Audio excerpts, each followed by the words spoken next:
le premier mandat, à travers tout ce qui a été entamé, non seulement pour le désenclavement, mais aussi pour le lycée, l'eau, l'électricité et surtout l'aquaculture.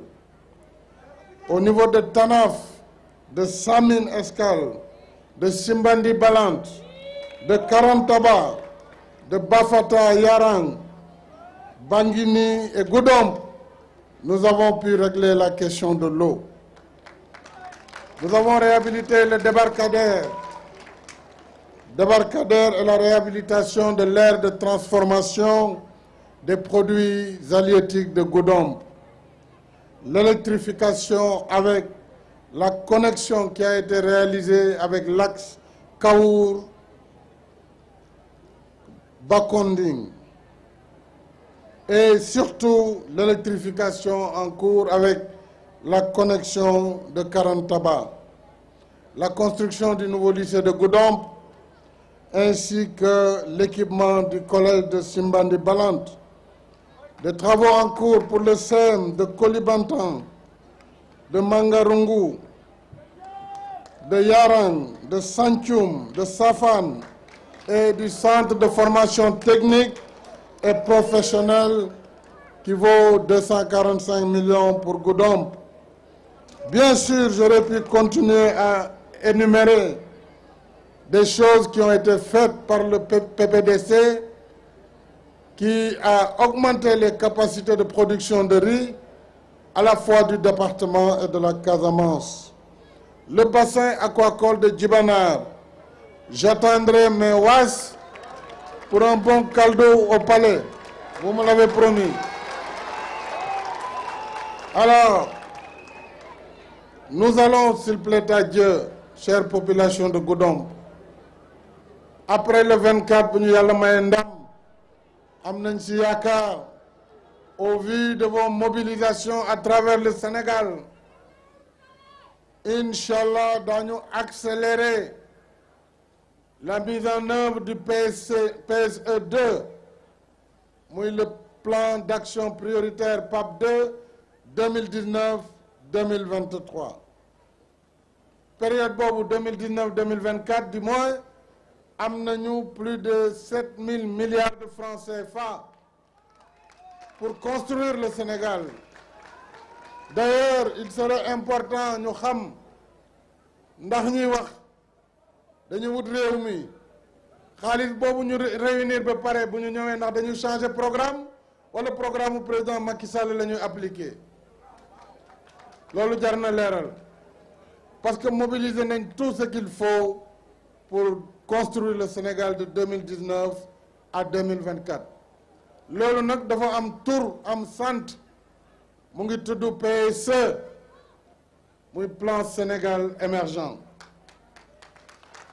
mu ngi sant PAP2 muy plan d'action prioritaire numéro 2.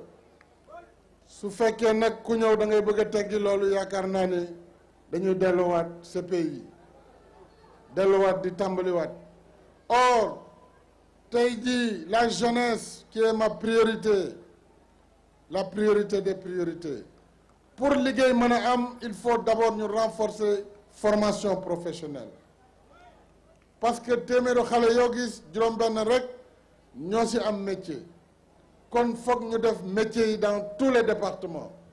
lii moo tax ma ne département bu ne non seulement dana am benn ENO pour université virtuelle du Sénégal, mais dana am un centre de formation professionnelle boo xam ni filière yi ñu ci jàngale mu ngi nekk en fonction département bi nu mu bindoo. Si c'est un département à vocation touristique dana am une filière tourisme hôtellerie. Si c'est un département à vocation agricole dana am filière machinisme agricole ak tout ce qui concerne la modernisation de l'agriculture. Si c'est un département à vocation horticole fruitière dana am tout ce qui concerne la transformation des fruits et légumes. À ce niveau déjà am na lu ñu tàmbali pour la petite et moyenne industrie. Voilà pourquoi jigéen ñi xam nañu li ñu def ci DER ndaw ñi xam nañu ko kon nañu continuer liggéey boobu ñu engagé ensemble pour que Sénégal jëm kanam et que en 2024 déjà ñu nekk ci Sénégal bu dàq foofu 2019 bu tey bii te xam ngeen ne 2019 du benn ak li ma fi fekkoon en 2012. Voilà la marche du progrès autour de laquelle je vous invite. mu des nag ma sant les responsables du département appelés au calme et à la sérénité.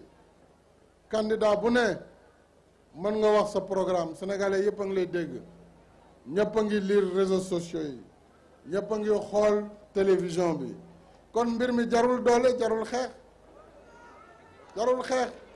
ku nekk na wax la mu proposé ñu may nit ñi tam en toute liberté ñu tànn ki leen gënal. loolu warul am benn jafe-jafe vraiment moo tax képp ku aju ci man maa ngi lay ñaan nga doxal jàmm ku la tooñ sax bu ko faale nga baal ko ngir yàlla. Ne répondez pas à la provocation parce que vous êtes sûr de gagner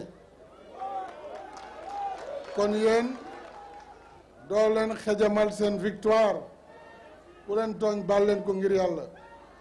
Faites comme votre candidat, comme votre président. bu ma tontu bu leen faale kenn bu leen tontu kenn toppatoo leen seen élection mobilisez-vous le jour J dem leen ngeen voter gagner loolu mooy wax ji li ci des yëpp amul solo maa ngi remercier également